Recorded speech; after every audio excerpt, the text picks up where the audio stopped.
Wait, are you telling me that the chick who went online to brag about divorcing her husband and he was devastated? Remember this video? So my husband is really upset and really angry that I'm filing for divorce. He says he feels betrayed. We checked that out a couple of months back, but little did we know that the reality setting in of having to suffer the consequences of devastating your husband, going on TikTok, talking about him, and a bunch of videos. We didn't know this video was coming this soon. This is crazy.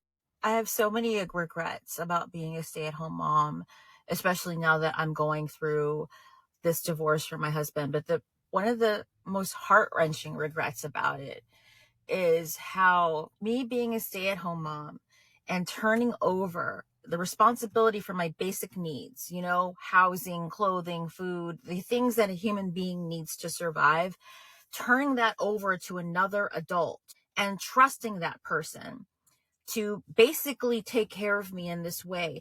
Like, what a gesture of trust that was on my part as a very independent woman prior to marriage. I mean, that's a form of art right there. You took a man working his butt off to provide for you while you stay at home. You made that sound like the biggest sacrifice. I got my first job when I was 14 years old, when I was in my first foster home, and it was a summer job at the Braille Institute. And it was the first opportunity I had to make money for myself, and I needed to do it because I didn't get a lot being in a foster home. And I used that money to buy like deodorant and clothes and shampoo, like basic things that I needed to live. It drilled into my head to be like independent, hyper independent. I couldn't depend on anybody, and obviously not my parents. And so I had to take care of myself. Even when I was in high school, I was working until like 1 o'clock in the morning at Rally's Fast Food in Inglewood, California, taking the bus like hour to get home and then going to school the next morning. Been so hyper independent and not trusting of people because of those experiences. And so even into my adult life, I didn't really depend on people, especially financially, and never a man. There was never a man that paid my bills, paid my rent, paid for any of my basic needs. It never happened. I always worked. So when I had my first child 2 years into our marriage, and I worked those whole 2 years, when I had my first child and decided to stay home and talk to my husband about it, it was such a gesture and feeling of trust I had to have for him. I had to trust him that he was never going to use it against me, that he wasn't going to use the fact that he paid for things for me to control me or punish me or throw it in my face. Now that he's using it as a weapon against me in this divorce to try to punish me because I don't want to be married to him anymore. Shit. He's the bad guy. He's the bad guy because you have chosen to divorce him. At first, I thought he's the one who actually said, hey, I want you to stay at home. I don't want you to work. No.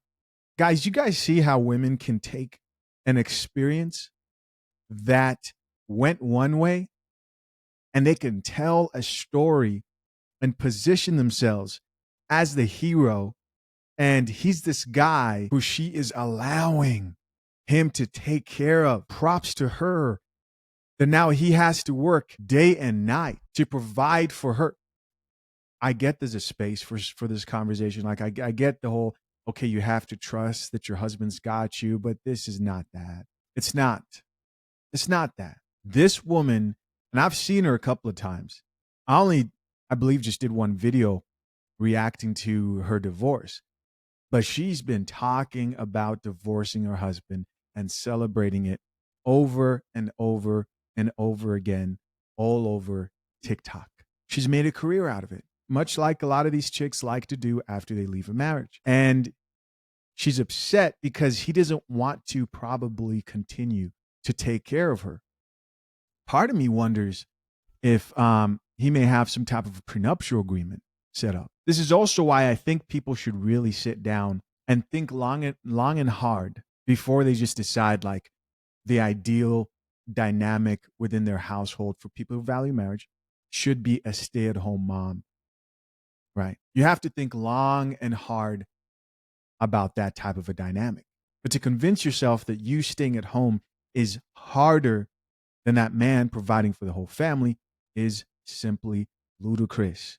She sounds crazy. I'm seeing the first glimpses of what's going to be a journey of regret. How many men, really think about this, how many men are going to go on a date with this woman? And I'm not just trying to single her out here. She represents millions of them out there. Many of them probably wish they could be on TikTok and talk about their stories, but there's enough on there right now. How many men will go on a date, talk to her, think to themselves, what are the risks of me getting involved here? Okay, you were married before. Other people have been married before and they get married again. People don't know, but like 86% of people who divorce get married. Cool. But wait, what's your social media handle? Oh, okay. Let me go check you out. Video and video and video of what? You just shitting on your man. And she may say, oh, I never want marriage again. Everybody says that.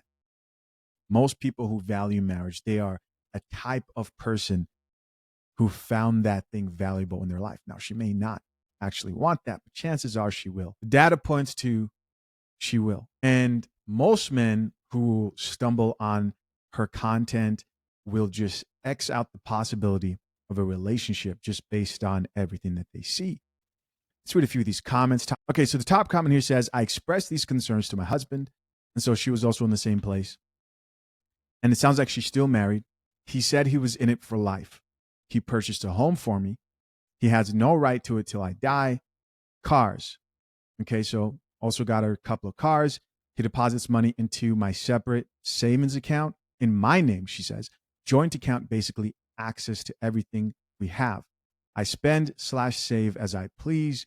He buys me gold, beneficiary to all of it. He's smart, gentle, kind, and generous. May this type of man/love find all the women reading this. I mean, this is all great. This is all stuff you can do. You have to have legal documents, right? Whether it's a prenuptial agreement, you can have titles of ownership that can be written within a marriage. The problem with this is she says he's in it for life.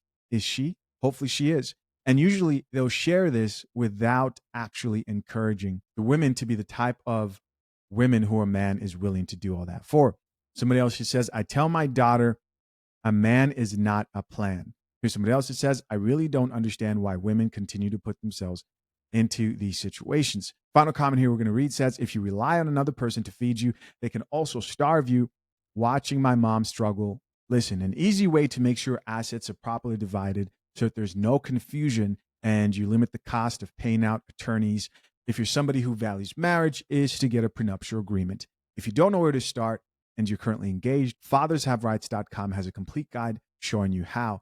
All information presented to you by expert attorneys. Click the link into the top of the comment section to get access, immediate access, or head over to fathershaverights.com. Till next time, I'm out. Peace.